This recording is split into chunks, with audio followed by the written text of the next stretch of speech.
మాతృదేవోభవ, పితృదేవోభవ. నేను మీ శ్రీధర్.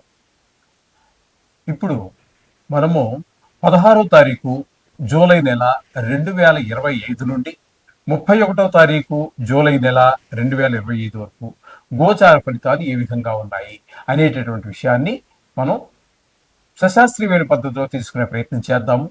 ఇందులో నా కవిత్వం కానీ నా పైత్యం కానీ ఏమీ చేర్చబడదండి. కేవలము శాస్త్రము ఎంతవరకు చెప్పబడిందో అంతవరకు మాత్రమే చెబుతాను. మీరు ఇది గమనించగలరు.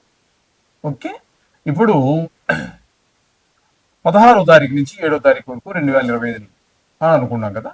ఇప్పుడు ఈ 15 రోజుల పక్ష ఫలితాలు మిథున రాశి వారికి 16వ తారీఖు 7వ నెల 2025 నుండి 31వ తారీఖు 7వ నెల 2025 వరకు, అనగా ఈ 15 రోజుల్లో గోచార ఫలితాలు ఏ విధంగా ఉంటాయనేది సశాస్త్రీయమైన పద్ధతిలో తెలుసుకునే ప్రయత్నం చేద్దాము. ఈ మిథున రాశి వారికి జన్మంలోని గురు యొక్క సంచారం జరుగుతోందండి. జన్మంలోనే గురు యొక్క సంచారం మాత్రము గోచార రీత్యా శుభ ఫలితములను ఇవ్వజాలదు. అదే కనుక జాతకం అయితే అది చాలా పూర్తి వ్యతిరేకంగా ఉంటుంది. లగ్నంలో శని అన్నట్టయితే 1,00,000 పాపాల పరిష్కారం అని చెప్పడం జరుగుతుంది. కానీ ఇప్పుడు మనం చెప్పుకుంటున్నది గురువు గోచారం కాబట్టి, గోచార రీత్యా మనం చెప్పుకుంటున్నాం కాబట్టి జన్మరాశిలోనే గురు యొక్క సంచారము శుభ ఫలితములను ఇవ్వజాలదు. మంచి ఆలోచనలు రావు, మంచి ప్రవర్తన రాదు, కొంత అనారోగ్యం ఉండే అవకాశం ఉంటుంది, కొంచెం ఆదాయం తగ్గేటువంటి అవకాశం ఉంటుంది. ఈ విధమైన ఫలితాలన్నీ కూడా జన్మంలో గురువు యొక్క సంచారం వల్ల కలుగుతూ ఉంటాయి. ఇకపోతే ద్వితీయ స్థానంలో రవి సంచారం, ఇది కూడా మనకు మంచి ఫలితాలు అయితే ఇవ్వజాలదండి.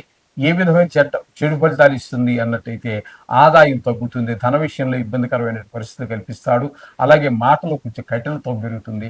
తద్వారా ఎదుటి వారు బాధపడేటటువంటి అవకాశం కూడా ఉంటుంది. మన మాట తీరుకి ఈ విధంగా ఉంటుంది. అలాగే మనకి కుటుంబం అంతా కూడా అంత ఉల్లాసంగా ఉత్సాహంగా ఉండే అవకాశం ఉండదండి. ఇవన్నీ కూడా మనకి ద్వితీయ స్థానంలో రవి సంచారం వల్ల కలిగేటటువంటి ఫలితాలు. కొంచెం చిన్నపాటి అనారోగ్యాలు కూడా కుటుంబంలో వ్యక్తులకు అందరికీ వచ్చే అవకాశం ఉంటుంది. ఇది మనం రవి వల్ల ఫలితాలు చెప్పుకోవాలి. ఇకపోయినట్టయితే ద్వితీయ స్థానంలో బుధుని యొక్క సంచారం చెప్పుకోవాలి. ఈ రవి బుధులు ఇద్దరు కలిసే ఉన్నారు కాబట్టి ఇప్పుడు రవి గురించి మనం చెప్పుకున్నాం కదండి.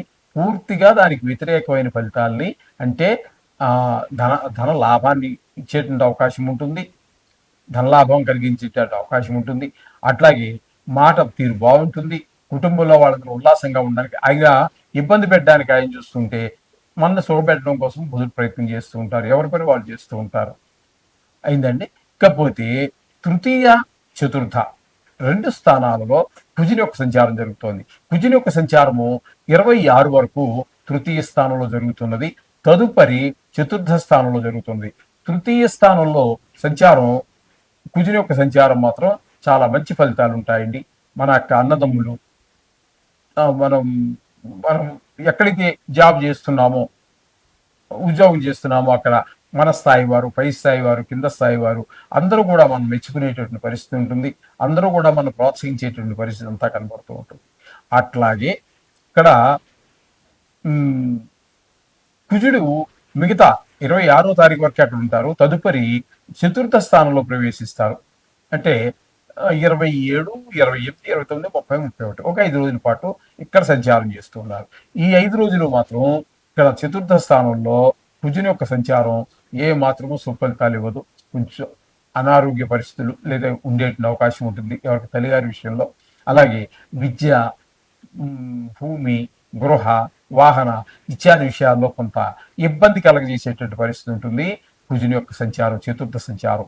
ఇకపోతే తృతీయ స్థానంలో కనుక మనం తీసుకున్నట్టయితే కుజుడితో పాటుగా కేతు కూడా ఉన్నారు. కేతు ఇక్కడే ఉంటారండి 15 రోజులు, మధ్యలో మారేది ఏం లేదు. కాబట్టి ఇక్కడ ఈ కేతు తృతీయ స్థానంలో ఆయన కూడా చాలా చక్కటి ఫలితాలు ఇస్తారని కేతు కూడా తృతీయ స్థానంలో అందరి యొక్క సహాయ సహకారాలు అందే విధంగా, మనకు బుధుడు ఏ విధంగా మనకు సహాయ సహకారాలు అందే విధంగా మనసా వాచ్యాకారం ఉన్నాయో అదే విధంగా సహాయపడుతూనే మోక్షానికి గురించి కూడా మనం ఆలోచించుకునే విధంగా ఆ దైవభక్తి కూడా పెరుగుతూ ఉంటుంది. ఈ కేతు యొక్క తృతీయ స్థాన సంచారం వల్ల ఈ విధమైన ఫలితాలు చెప్పుకోవాలి. ఇకపోతే భాగ్యస్థానంలో రాహు యొక్క సంచారం జరుగుతోందండి. భాగ్యస్థానం అంటే దాన్ని పితృస్థానం అని కూడా అంటాం మనం. అలాగే దాన్ని మనం భావాద్భావం చెప్పుకుంటూ ఉంటాము. కాబట్టి ఇక్కడ తండ్రి గారి యొక్క రాహు అనుకూలమైన ఫలితాలు ఇవ్వరండి. తండ్రి గారి యొక్క ఆరోగ్య విషయంలో వాటిలోనూ కొంచెం దెబ్బతీసే అవకాశం ఉంటుంది. అలాగే మీరు ఏదైనా తీర్థయాత్రలు చేయాలి అని సంకల్పించుకున్నారు, అది కూడా చేయలేకపోతారు ఈ రాహు యొక్క సంచారం వల్ల. ఏదో గుడికి లేదు ఇంటి పక్కన గుడే కానివ్వండి, దానికి కూడా వెళ్ళడానికి ఏదో అడ్డంకి ఏదో పని తగులుతూ ఉంటుంది.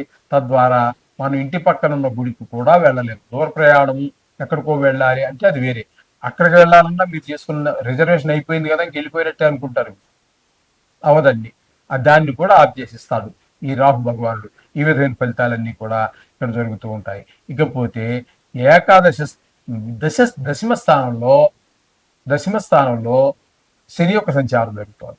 దశమ స్థానం అంటే వృత్తి స్థానంగా మనం చెప్పుకుంటాం కాబట్టి ఉద్యోగ విషయంలో అనేక రకాలైనటువంటి ఇబ్బందులు, తోటి మనతో పనిచేసే వాళ్ళు కావచ్చు, పనిచేసే వాళ్ళు కింద అన్ని రాజకీయాలు, అలాగే విపరీతమైన పని చేయవలసి రావటం, అలాగే శ్రమకి తగ్గ ఫలితం కలగకపోవటం ఇత్యాదులన్నీ కూడా దశమ స్థానంలో శని యొక్క సంచారం వల్ల జరుగుతూ ఉంటాయి. ఇకపోతే ద్వాదశ స్థానంలో శుక్ర భగవాన్ యొక్క సంచారం జరుగుతోంది. శుక్ర భగవాన్ యొక్క సంచారము 12వ స్థానంలో కూడా చాలా చక్కటి ఫలితాలు ఇస్తుంది. 12వ స్థానంలో కూడా శుభ ఫలితాలు ఇచ్చేటటువంటి ఏకైక గ్రహం ఏదైనా ఉంది అంటే అది శుక్ర భగవానుడే. ఈ శుక్ర భగవానుడు ఈ స్థానంలో ఉన్నారు కాబట్టి ఈ స్థానంలో ఉండి మనకి చాలా చాలా రకాలుగా ఉపయోగపడుతూ ఉంటారు. శత్రుభయం ఉండదు, మనోవిచారం ఉండదు, డబ్బులు ఎంతకాలం ఖర్చు అవుతూనే ఉంటాయి, వస్తూ ఉంటాయి, దానికి తగినట్టుగా వస్తూ ఉంటాయి. అలాగే చాలా చక్కటి ఫలితాలు ఇంట్లో మన భార్య పిల్లలతోటి ఆనందంగా గడిపేటువంటి అవకాశం, ఇవన్నీ కూడా మనకు శుక్ర భగవానుడు వారు కలుగుతూ ఉంటాయి. అలాగే టీవీ రంగంలో ఉన్నటువంటి వారికి, సినిమా రంగంలో ఉన్నటువంటి వారికి, ఈ సోషల్ మీడియాలో ఉన్న వారికి కూడా చాలా అనుకూలమైనటువంటి ఫలితాలు ఈ శుక్ర భగవానుడు కల్పిస్తాడు.